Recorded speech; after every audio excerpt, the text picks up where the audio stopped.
And that's why Carter's book is not benign. And that's why you can't look at the British academics and say, who cares? You have to care. Because, by the way, I was talking to Yehuda Reinhardt, who's the president of Brandeis University, last week or 2 weeks ago about this. And he says his read of the American academic community is that this could spread like wildfire to campuses, not all, but some campuses across the states.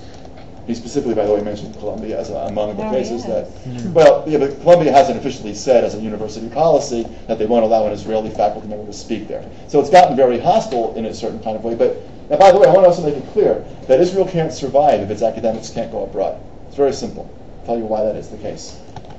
Because one of the great problems that Israel faces, not only in academics, but it's in a wide array of areas, is a brain drain. And there was a significant study done by the Shalem Center, which is a Zionist think tank here in town, and it was covered in Haaretz. So I'm imagining if you Google Haaretz Shalem Center brain drain, you'll find the article. It came out in the last 6-7 months probably.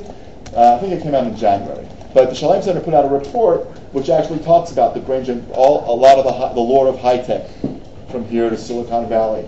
But imagine an American academic who's a serious person who wants to do real work being told, you can actually do as much work as you want, but the only academics that you can talk to are the ones in Los Angeles. Now I point out to you, Los Angeles has more universities than Israel has.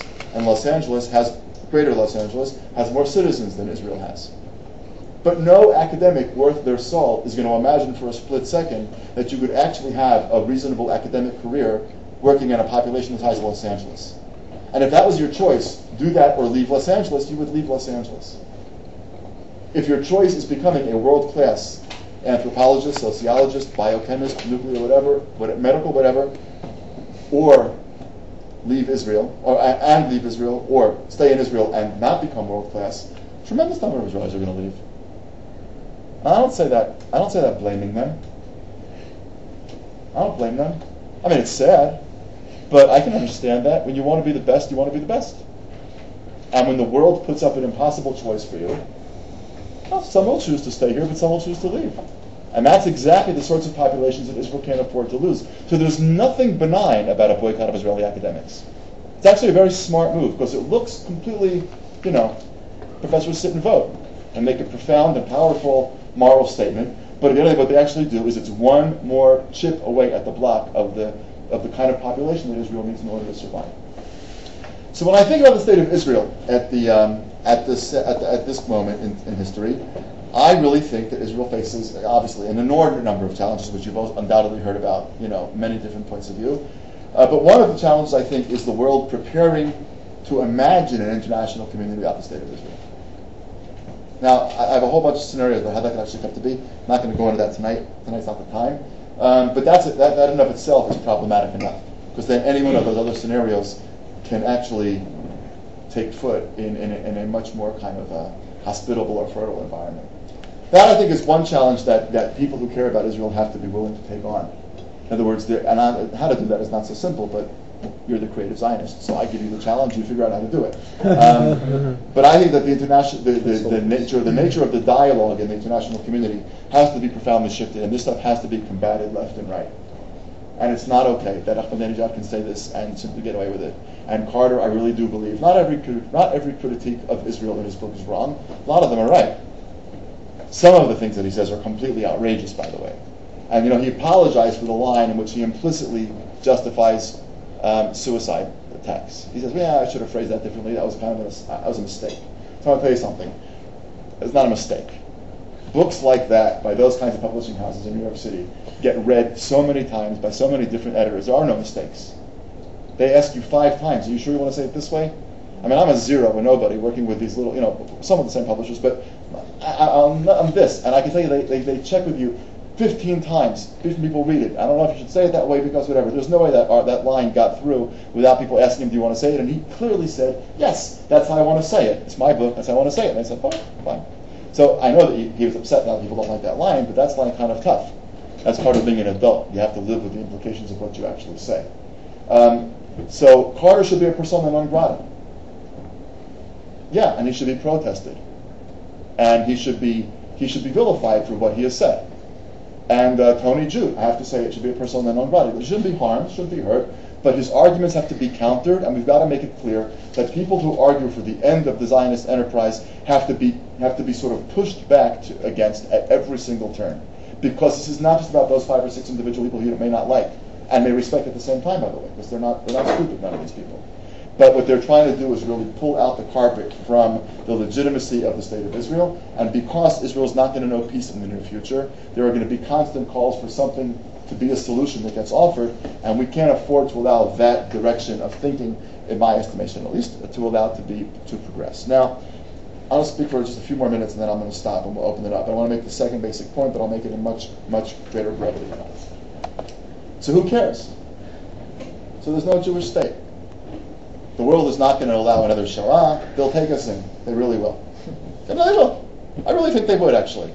It's a lot of us. 6 million of us, more or less. It's an interesting number. But they'll take us in. The United States will take a few. Canada will take a few. Germany will take a lot, because, my God, they're going to feel real bad. France takes some of them back. People are just fleeing France. I don't know why they want to go back so quickly, but, wherever. Maybe Iran would even take us in. He probably would offer to. But no, the world would find a place for the Jews to go, and some would live here under international protection. So what's the big deal? Really, what are you getting all worked up about? When you think about it, you guys, you picked a horrible neighborhood to live in, and now you're complaining that it's dangerous at night. Well, hello. So why don't you move to a different neighborhood? Move to the burbs. Better public schools, better street lighting, sidewalks that aren't broken, and you can go out at night and not worry, and everything's going to be fine. The problem is yours because you moved to a bad neighborhood and you moved into somebody else's house, and that's an important question that people need to be able to answer. As world disposition towards thinking about ending this enterprise increases, which I, as I've said, really believe that it is, you have to also be able to explain, well, what's the problem with that? I mean, I know we like the flag, and we like the national anthem. We were a little conflicted about the national anthem, but we basically like it, and it gives us what my friend from Atlanta calls hatikva moments. You get all those warm and fuzzies and those, those goosebumps it can be at a happy moment or a sad moment, but she calls them hatikva moments. Yeah, okay, those are powerful moments, and we all like having them, and okay, and Israeli wine is getting very good, and so on and so forth. So that's the reason that you're going to keep this country. That's why you're going to keep this major part of the world. That's actually a minor part of the world, but the world thinks it's a major part of the world, embroiled in conflict. Really, what's at stake here? And I think the Jews, and especially people like yourselves, who are the next wave of the leadership of the Jewish community, need to be able to answer that question. So what? So what? There's another bombing in Buenos Aires. There'll be a place for those Jews to go if they want to flee. They really will. The United States will take them. This international whatever, with UN troops running all around, will take them. So it's bad in France, but it's not that terrible in France. And you know what? France will turn the corner. And actually, the truth of the matter is, if you didn't have this country, the Muslims in France wouldn't be so worked up. So it would actually be fine. That's what people say.